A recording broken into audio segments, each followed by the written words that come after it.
এটাকে মেখে নেব। এটা ভালো করে মাখা হয়ে গেলে এটা ঢাকা দিয়ে রেখে দেব। এবার যে কপি আর যে নারকেলের যে পুরটা করেছিলাম সেই পুরটা এখানে ছোট ছোট করে একটু লেচি কেটে নেব।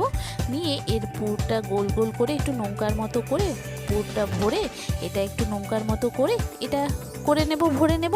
তাহলেই হয়ে গেল পুর। দু রকমের পুর, নারকেলেরটাও করে নেব আর তরকারিটাও করে নেব। এবার একটা হাঁড়িতে উপরে মুখটায় একটু একটা কাপড় দিয়ে এটা বেঁধে দেব। দিয়ে এটাকে আমি কি করব, সিদ্ধ করতে বসিয়ে দেব। এই প্রসিডিওরে করলে এটা খুব তাড়াতাড়ি হয় আর এটা খুব সহজ।